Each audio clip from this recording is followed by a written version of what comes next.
অথচ এখন যারা রিমান্ডে আছে, এই দরবেশ, এই আনিসুল, এমেনুল, ইনু, এদেরকে নাকি বাড়ির খাবার খাওয়ানো হচ্ছে, এসি ঘরে থাকতে দিয়েছে।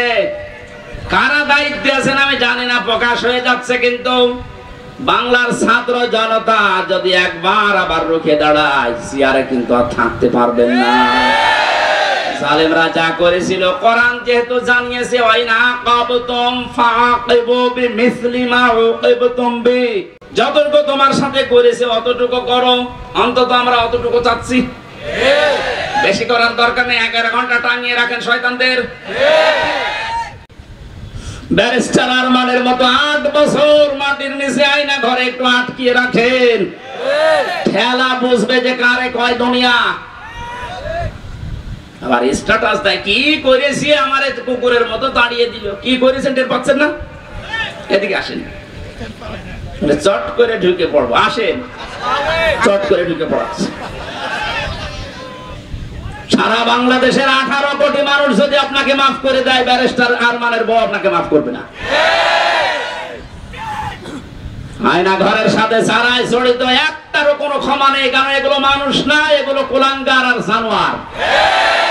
আমারে মাটির নিচে নিয়েছে, আচরণ করতো। আমার মাঝে মাঝে আমার তো কষ্ট হইতো, মাঝে মাঝে মনে হয়তো আল্লাহ ও যা করে গেল, ও বাড়ি যে ওর বোর কাছে থাকে কি, ওর তো ঘুম আসার কথা না। আমার সাথে মুফতি ফখরুল ইসলাম ছিল, ওরে নিয়ে মাটির নিচে আয়না ঘরে এই পার ভেতরে হাত, এখানে হাত দিয়ে সামনে রড, এই রডের সাথে ধরে হাতে তালা লাগিয়ে,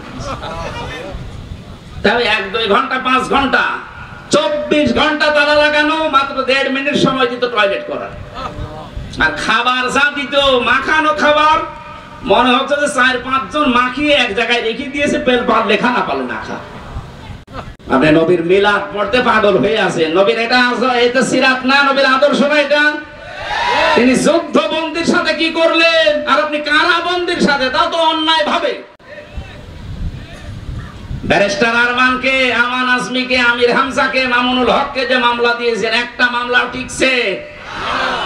আজ তো আমি বেকসুর খালাস পেয়ে গেছি। তাহলে আমি এই দেশে আদালত কর্তৃক প্রমাণিত যে আমার কোনো দোষ নেই। সুতরাং বিনা দোষে 3টা বছর যা করেছেন, আমিও চাই মামলার আয়ু থেকে শুরু করে ওই যে হাত খোলা ছিল এটা পর্যন্ত যারা এর সাথে জড়িত, প্রত্যেককে আমি চাই 3 বছর করে আমার মতো জেল দেওয়া হোক। শুধু আমি না, 1,10,000 মানুষ এখন সারা বাংলাদেশে জেল খাটতেছে। বিশেষ করে বিডিআররা, বেকার আটকে রেখেছে। যারা এই সমস্ত মিথ্যা মামলার সাথে জড়িত, মামলার আয়ু থেকে শুরু করে একেবারে উপর পর্যন্ত যারা নির্দেশ দিয়েছে, একটাকেও যেন ছাড়া না হয়। কারণ এদের ছাড় নেই বলে মাফ করে দিলাম। কিসের মাফ? জালেমদেরকে যদি কেউ মাফ করে দেয়, সে যেন মজলুমের উপরে অবিচার করে। আপনি তো টের পাচ্ছেন না যে স্বামী ছাড়া থাকা কি কষ্ট। ব্যারিস্টার আরমানের বউটের পিছ, আপনি তো জানেন না সন্তান ছাড়া থাকা কি কষ্ট। আমি টের পেয়েছি। আমার ছোট মেয়েটা এখনো আমার চেনে না। ওর আমি 1 বছর রেখে এসেছিলাম, বের হয়েছে দেখো 4 বছর বয়স, ও আমার চেনে না। আমি যেদিন জেল থেকে বাড়ি গেছি, বলছে হুজুর আমাদের বাড়ি চলে। তার মানে ওর মনে হচ্ছে যে এরকম হুজুর বহু আসে, এবার একটা হুজুর। আমরা যুদ্ধবন্দীদের সাথে রাসূলের আচরণ কারাবন্দীদের সাথেও করতে পারি না। আপনি আয়না ঘর বানিয়ে ঘুমাতেন, আমার তো বিশ্বাস হয় না যে এরা ঘুমাতো কি করে। মনে হয় হয় লাল পানি খেত, নাই ঘুমের বড়ি খেত। দ্বিতীয় দিন নবীজি এসে ডাক দিয়ে বললেন, সাহাবীরা সামামাকে ছেড়ে দাও। সাহাবীরা বলো, হুজুর ছেড়ে যাবো মানে? না ছেড়ে দাও, আমি যেটা জানি তোমরা জানো না। ছেড়ে দেওয়া হলো। উনি চলে গেলেন তার গোত্র মামার কাছে। সেই গোত্রে তিনি এক গোত্র খেজুর বাগানের পাশে এক কুয়াতে গোসল করলেন। ছুটে আসলেন আবার মদিনায়।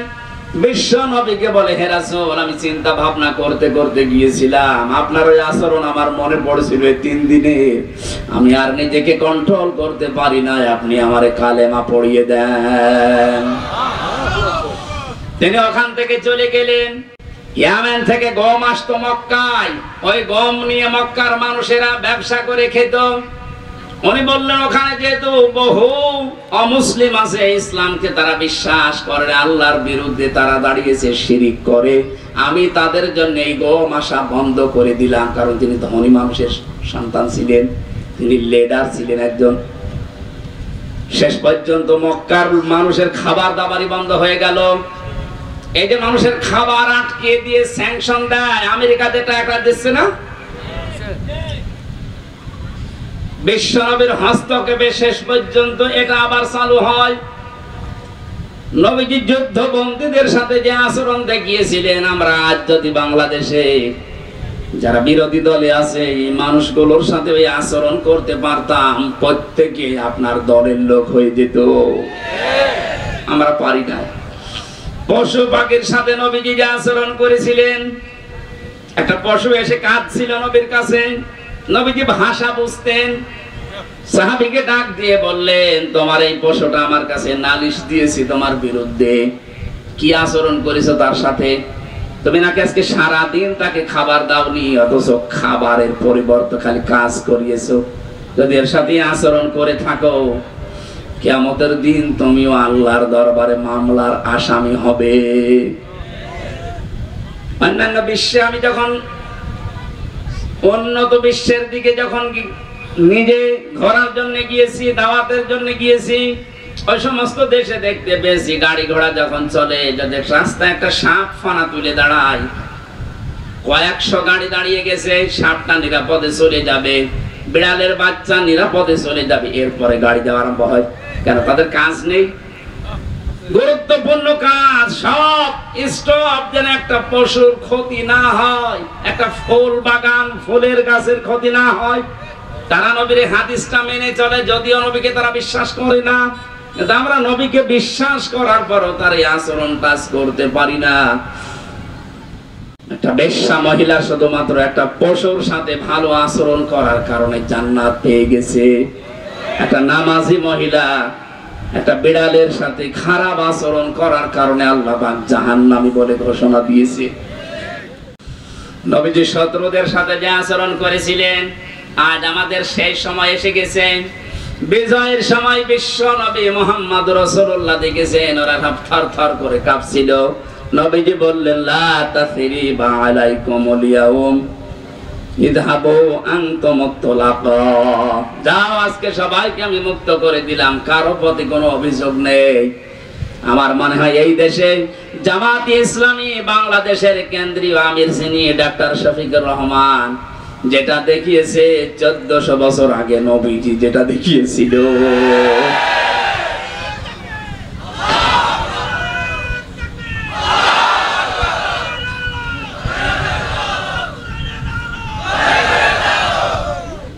প্রত্যেক জায়গায় নবীজির এই কমলতা আমরা পেয়েছি।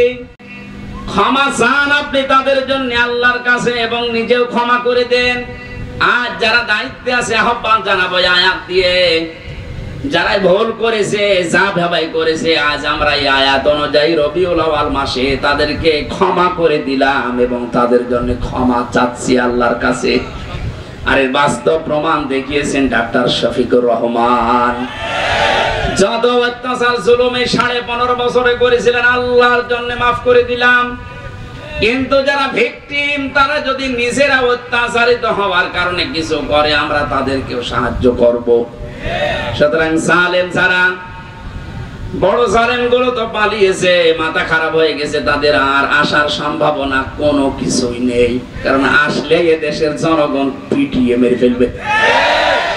ছোটখাটো জালেম যারা আছেন, তারা এখন যেহেতু তাওবার দরজা বন্ধ হয়ে যায়নি, ফিরে আসছেন।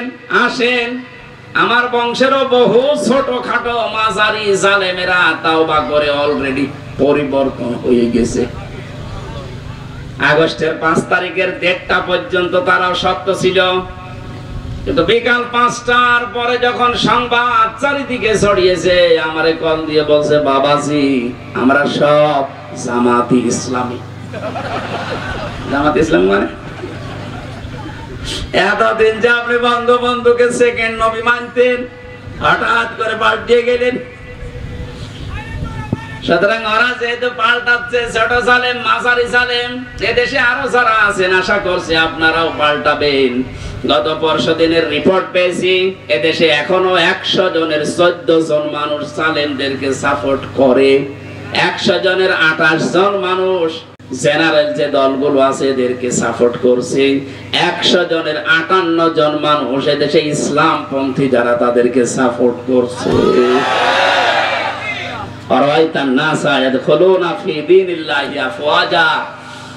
আপনি দলে দলে পালে পালে মানুষ ইসলামে আসতে দেখবেন, সেই দৃশ্য এখন আরম্ভ হয়ে গেছে। গত 3 দিন আগে দিনাজপুরে 10 জন এক মঞ্চে এসে মুসলমান হয়ে গেল আমার কাছে। এর আগে 2 জন চুয়াডাঙ্গাতে, এর আগে 1 জন গাইবান্ধাতে। মানুষ যেভাবে দলে দলে আসতেছে, 58 থাকবে না ইনশাআল্লাহ, 100 জনের 100 ভাগই এই দেশে ইসলাম কায়েম হোক, এটা চাইবে। সেই দৃশ্যের আশায় আছি। আল্লাহ আমাদেরকে যেন নবীর আদর্শ সব জায়গায় মানার তৌফিক দেন, আল্লাহুম্মা আমিন। লা ইলাহা ইল্লা আনতা সুবহানাক ইন্নী কুনতু মিনাজ জালিমিন। এই মোনাজাতটা বসে করেন, মোনাজাতটা বসে করেন। আমি মুসাফির অবস্থায় আছি, অসুস্থ আছি, মোনাজাতটা বসে করেন ভাই। আমি কারাগারে থাকতে মেয়েদের উপরে কয়েকটা বই লিখেছিলাম তাদের পারিবারিক জীবন নিয়ে। আমার ওই গাড়িতে পাওয়া যাবে, যাওয়ার সময় নিয়ে যাবেন, যে মেয়েকে বউকে দিয়ে দেবে, কাজে লাগবে ইনশাআল্লাহ। রব্বানা আতিনা ফিদ দুনিয়া হাসানা ওয়া ফিল আখিরাতি হাসানা ওয়া কিনা আযাবান নার। রব্বুল আলামিন নারায়ণগঞ্জ জেলার বন্দর মদনগঞ্জ এলাকার দিকে তোমার নজরটা একটু দাও। গভীর রজনী, এখন নবীর জীবনের পাঠ থেকে আমরা মাত্র একটা পাঠের কিছু অংশ শুনেছি। পবিত্র রবিউল আউয়াল মাসে আল্লাহ এগুলো আমাদের জীবনে তুমি সেট করে দাও। এ মাহফিলের আয়োজন যারা করেছে, শোনার জন্য যারা এসেছে, আল্লাহ তাআলা যেইভাবে সহযোগিতার হাত বাড়িয়েছে, তোমার সাহায্য তার দিকে ওইভাবে এগিয়ে দাও। যারা স্বেচ্ছাসেবকের দায়িত্ব পালন করেছে আজকের এই অনুষ্ঠানে, এদেরকে যে মা পেটে নিয়েছে আল্লাহ তুমি খাদিজার মতো বানিয়ে দাও। সম্মানিতা মা বোনদেরকে ফাতেমার মতো, আয়েশার মতো চরিত্র দিয়ে দাও। ছোটখাটো যারা এসেছি আমরা, আমাদেরকে হোসাইন হাসাইনের মতো কবুল করে নাও। এ বাজারে যারা ব্যবসা করে মদনগঞ্জ, আল্লাহ মানুষগুলোর ব্যবসা বাণিজ্য বরকত দাও। মাহফিলের প্রধান অতিথি, বিশেষ অতিথি, সভাপতি সহ যত আলেম